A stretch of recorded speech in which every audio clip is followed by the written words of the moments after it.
Hey folks, it's Anne reporting live from the You Might Know Her From Patreon, and just wanted to get on here and give you a little slice of information and behind the scenes about this week's episode that is going live on the Patreon. We're also offering a sneak peek on the live feed, but we have comedians Andy Beckerman and Naomi Ekperigin joining us, and we have like a wild conversation that includes their meet cute, stuff about Nick at Night, growing up watching old TV, old sitcoms, and then mysteriously, once Carol Channing gets brought up, I, as Naomi goes on to say, fall deeply into a well. My computer literally blacked out as soon as I mention Carol Channing. So Damien finishes up the conversation with Andy and Naomi. The whole thing is wide-ranging. We love them. They're two of our favorites, and we're so glad that they're joining us here. If you're on the main feed, this is a sneak peek. And if you want to listen to the whole episode, head on over to the Patreon, where you can find the entire episode and lots of other stuff, ad-free listening as always. We love you, and we will be in touch soon.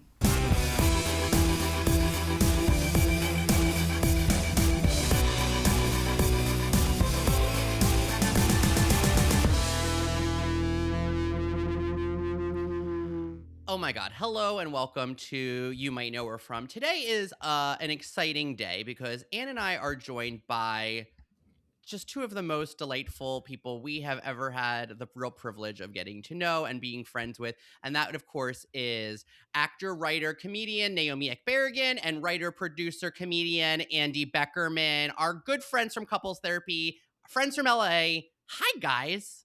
Hello. Oh, we're from LA. You're calling us friends from LA? We're not friends from. We are friends in LA. Oh, from yes, New yes, York. yes, yes, yes. Sorry. I was just How making sure I got all the Dare things you? I was like, wow, so you really done bumped a bitch down. To be Okay. misrepresented in such a The almost slander. shade, one might say. I think one of the things we love about you guys is that you're in LA, but I'm not going to put words in your mouth and say that you hate it, but I feel like you love New York and you guys are still New Yorkers to us, No, despite put our the words in intro. our mouth. Dump the words in our mouth. Back the dump truck up and empty the True. words into our mouth. Back the dump truck up. Good Lord. So we are coming off the heels of the Oscars, and we were chatting as we were sort of setting up our recording equipment about Glenn Close, as we are wont to do. Yes. And Naomi, you were like, "Well, I was thinking about Glenn," and we all said, "Hold it, turn on the recorder." What were you going to say about Glenn Close and the Oscars? Because you know I'm ready and hungry for Glenn Close. Well, I content. know. So I'm going to tell you, when Amy Madigan won, it gave me a moment that said perhaps Glenn will be awarded. Because remember, I need you to stop. Because I'll never forget watching the Oscars with you guys that year. She was nommed and she didn't win, and you guys both sobbing. Yeah. And being like, I was like, I remember it was like, I was like, I don't know what to do with the outpouring of emotion right now. There's a photo of you looking so uncomfortable on my sofa while me and Anne are crying. Tears. And you were Guys, just like, I'm sorry. Alfred Nobbs is never winning. Albert! Albert Nobbs. Okay, I appreciate what you're saying about Glenn, and I do love her, and I do think she is good yeah. most of the time. Here's the thing, though. If Glenn Close had played the Amy Madigan role in Weapons, Anne and I were just talking about this, it would have been seen as, like, try hard and, like, she wants, like, another Oscar so bad. It's so campy. It's so bad. I think that what worked for Amy Madigan was that, like, people weren't as, like, oh, my God, is that Amy Madigan? Like, it was a secret. Nobody knew her name. Doesn't know her in the same way that they know Glenn Close. So I think the casting is actually what really helped elevate the performance, because I think if it was Glenn Close, people would have been like, oh my God, Glenn is out Glenning, she's doing her thing. Well, I think people felt that way about the Knives Out. They felt even like her as the nun in Knives Out. They were like, Glenn is Glenning. But also, Andy and I were talking about this with Weapons, and I promise I won't dominate this conversation. Do jump in, but don't jump in if you're going to be rude. I was going to talk about Damages. Who was Glenn Andy Close's? Beckerman. I loved Damages. It's where I learned about Rose Byrne. I'm ready to talk. There was a character named Arthur Frobisher played by Ted Danson, and it was one of his finest roles. Well, this is what I was going to ask you. Imagine if I had legs, I'd kick you, but Glenn Close instead of Rose Byrne. What happens? What happens to the Oscar race then? What happens to the Oscar race for Best Actress? Is she playing like a 39-year-old woman? She is. Yes. So yeah. So they have her in the Alfred Knobs makeup but aged down.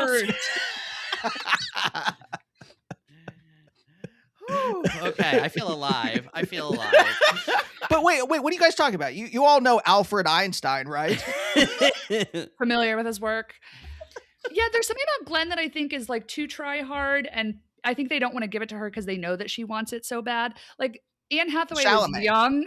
Exactly. If you want it too bad, they did eventually give it to Anne Hathaway, who was also young and really wanted it. But I don't know that it's going to happen again for her. I don't know. The tide might turn. But I think Glenn's just been in the game too long. She's too weird. And she's still working really hard. She's working overtime for an Oscar. And I just think they say it's too much. Interesting. But I do think it does come down to she's upset somebody who makes decisions, perhaps with her weirdness, because I don't think Price or Waterhouse, maybe Price or Waterhouse Coopers. Okay, somebody, the person who make the envelope. We don't know because something is happening. But it gave me the sense of like, so Amy was out here, Amy Madigan, a long time working. She's 75 years old. She gets right. But I would say this: what Andy and I were talking about. I know Amy Madigan is a good actor. That's never been the question. However, I always find it a little tough to gauge whether what I'm watching is such an amazing performance or a prosthetics, makeup, and overall spookiness in the case of Weapons. Because so much of Aunt Gladys was the way she looked. Yeah. Like, literally, I think any of us could have smiled wearing that wig and that lipstick, and you would have been like, this is arresting, this is spooky, this is captivating. But this was my side of it, which is like, you've seen plenty of people in prosthetics that suck at acting. You've seen plenty of people. Bradley Cooper in Maestro. That was a jump scare. Oh, when he put on Jew face? Yes. Oh yeah, Andy's livid. Oh, same. I'm not Jewish, but I do not accept it. I don't accept it. Yeah, it's an interesting take. I think that she did a lot in the pauses and in the silence and in her stillness. But I'm interested in this take. How did you feel about Conan in the makeup? Okay, do you want me to reveal something to you? You didn't watch. Didn't watch. It was saw the image. It's fine. I thought you were gonna be like, I wrote for Bruce Valanche for the Oscars. Hold on, I did see these things, and I will tell you that yes, well, but he's doing a comedic performance, right? Yeah, so it's not going to be the same thing. But who are you going to put in that makeup, right? Like put some CW freak in there, right? And it's going to be a wooden, stiff performance, right? Yes. If you put a good actor in prosthetics, yeah, the prosthetics is going to do some heavy lifting, right? But they have to do the rest of it themselves. I don't know. You could put me in that Aunt Gladys makeup, and if I just played it real. But that moment where she doesn't have the wig on, and she's like, I thought that was really... She's Gollum? Yeah. That's visual. That's Gollum. That's giving Gollum look. To me, it's like very Rose. It's like Rosemary's Baby, like Ruth Gordon, and that giving the sort of like weird, spooky stillness. Like I think her stillness and her calm made it scarier. But I'm interested in this take because honestly, I enjoyed the movie, but I mostly enjoyed her performance. I feel like without her performance, I don't know that I would have cared about the film. I agree. You know, I love Amy Madigan for all these years ago because she and Ed Harris sat on their hands when Elia Kazan received a Lifetime Achievement Award. I loved it, and that's like always been one of my quote unquote go-to jokes about the Oscars, which like when I worked at VH1 and they were like favorite Oscar moments, and I was like, when Amy Madigan sat on her hands. They were like, that's not what we're looking for. Thank you. But I love her. I feel like her and Ed Harris have been just like doing the work for many, many years, and they both seem like moderately on the right side of things. So I appreciate her and her prosthetics. Do you guys want to know how wild the notes are we have for you for this quote unquote interview? They really run the gamut, and I feel like you would love to see the Google Doc. And do you just want to go anywhere on this? Because I feel like it's really fun. Yeah. Do we want to introduce our listeners to Andy and Naomi as like a couple on top of like their professional credits that they have a couples therapy, the podcast couples therapy? What are the things that like, if we're going to be as professional as we can pretend to be, I realize that like we were at your wedding, but I wanted you guys to retell us the story of like your meet cute, because I feel like I've known you as a duo for so long that I would like our listeners to know that not only are you're like a power couple, but I feel like the idea of you guys before before you knew each other is very foreign to me. It's more like a meet boring at this point because we met at UCB. So yeah, we met, right? We were friends for at least about 6 months before we actually kissed on the mouth, right? 6. So we met so there was a thing at UCB where they would just pluck students out and put them in a show together. Yeah, lottery where it would be students with main players. So we performed with Jeff Hiller. Also at our wedding. Okay, amazing. I love it. Yeah. Yes. Yes. And Naomi, like immediately, Naomi's energy, like, I was like, oh, there's something there. This is pre-therapy. So could I articulate what it was? No, but just something drew me towards her. I was funny. I was very good in that class show. I was really at top of my game. I said, let's have a good time. So I'm not surprised. He saw me in that moment. You were shining. It was. And I did not clock him whatsoever.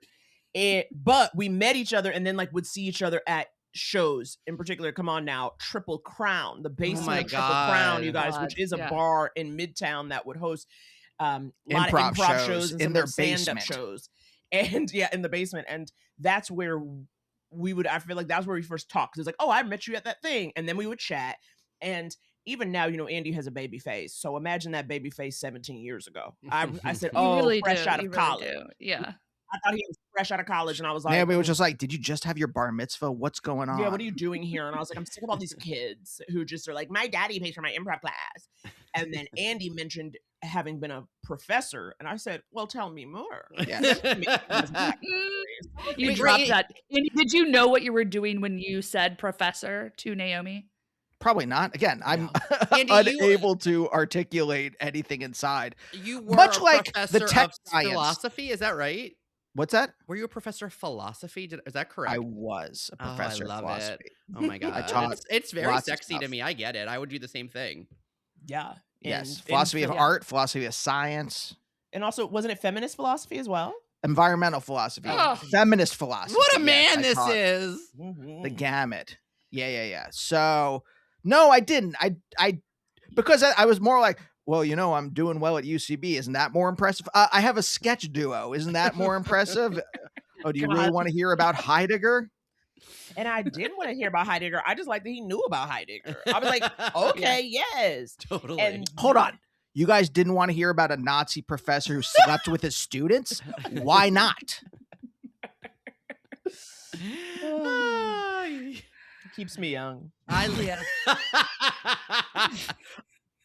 I write a philosophy professor into every script I do, and I write that fact into that philosophy professor's mouth in every script. That's what I'm talking about. Trying to get the word out. Heidegger was a Nazi. Lay the groundwork. These are the things. And then eventually, once it becomes part of pop culture parlance, it'll be traced back to you. And that's where that Wikipedia citation will go to, babe.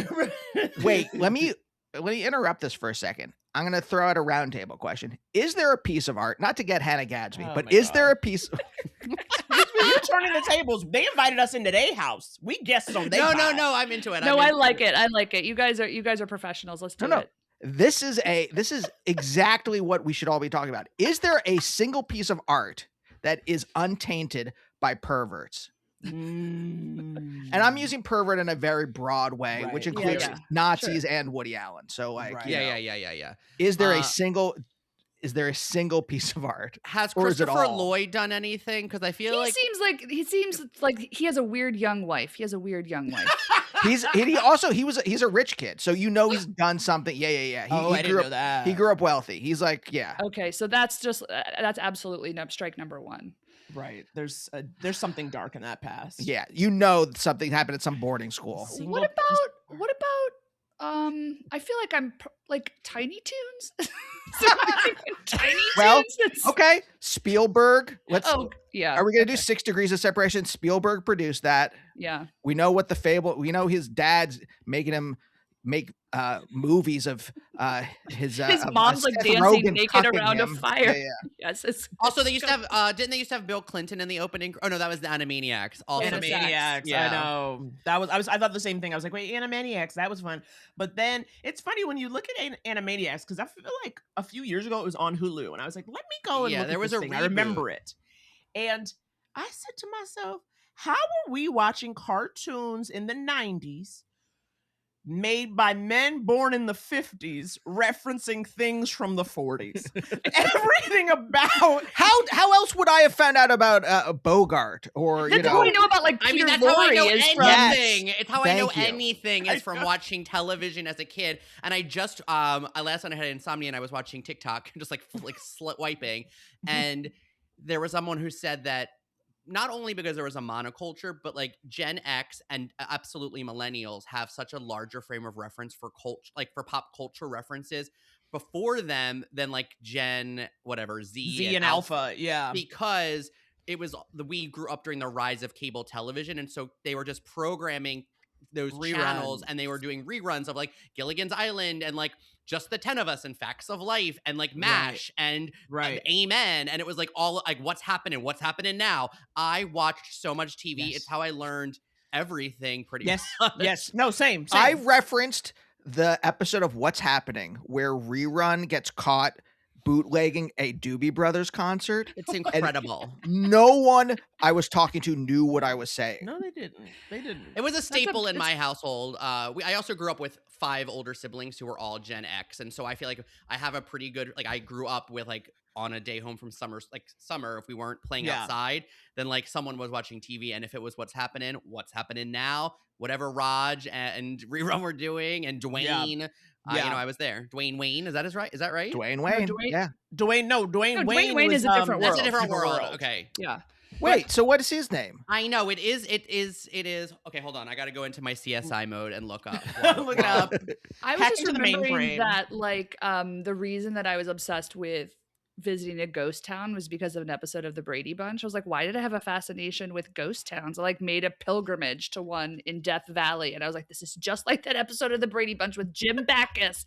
And I was like, I don't have Andy or Heidegger references, but I do know a lot about like stars from the 1950s. Sure. I mean, how many of us even remember A Family Affair? Do you remember that show? I think if I got the name of it correctly, it was basically like a single dad with kids and their butler. If I remember it correctly, it was a weird show from like the 70s, I think, that was on repeat when I was a kid. Kirk Douglas. Is that a thing, Anne? Yeah, the one with Bernadette Peters, I think. Yeah. Hold on. I love your encyclopedic knowledge. Now Andy's also hacking into the mainframe. I'm going to hack into the mainframe. I'll tell you what was important for me. So I definitely grew up, I was raised by Disney Channel. I was raised by Nickelodeon, or as my grandmother called it, Michelachi. Bless her. And she would be like, after my stories, you could have the TV back and watch Michelachi. Because every summer I would go to Detroit, stay with her, give my mother a moment's peace. She's a single mother. And so I would stay with my grandmother, and she would watch her like, it would be, the news, and then she was watching Bold and the Beautiful, Young and the Restless. Oh, I love them. Then after that, I could watch what I wanted. She's like, you can have the TV back until the news at 5 or 6 or whatever. But what I remember being my entree into older things was Nick at Night. Oh, yeah. Remember? So it was like Nickelodeon, all my stuff, giving us Hey Dude, Realness, all it. But then Nick at Night was then okay. And then she didn't have all the channels. So it was like, well, I literally am just going to keep watching TV, and this option at this hour is Nick at Night. And yes, so I knew about Beatniks because of Dobie Gillis. Oh my God, I love How else Dobie. would I know about Beatniks? Yes. By the way, Family Affair was an American sitcom starring Brian Keith and Sebastian Cabot. I was right about the basics. It was 1966 to 71, 5 years. And then it was on repeat in the 80s at some point. And that's when you saw it, yeah. Yes. You were watching it on USA, babe, when you were homesick from school. Tiny characters welcome. This really is looking, I do know this. Who is the dad? The dad is the dad from the Partridge Family. It looks like Mr. Belvedere. It looks like Mr. Belvedere stole this. I could talk about Mr. Belvedere for a whole hour if we wanted to. I mean, the 80s was really a time for white men to step up as fathers. Because we had Mr. Belvedere. He wasn't the dad, but he was dad-like. There was a dad, Bob Uecker. But there was a dad, but it was also Mr. Belvedere. Like, what was with the 80s and white men specifically as homemakers, okay? Because you also obviously have Who's the Boss, but Mr. Belvedere before that, and then what's the one? We also had 2 shows with black little people. I mean, this is what I'm saying. This Diff'rent Strokes and also Webster. Wow. Yes, but I'm saying like this is why I wanted to be an actor when I was younger. I was like, I grew up in such heyday of black television. We had 2 black little people. with their own vehicles, with their own starring vehicles, not guest stars, not recur. 2 different shows. Well, I would both say petite 40-year-olds. All right, folks, if you are listening on the main feed, you can go on over to the Patreon to finish the episode, and we'll see you there.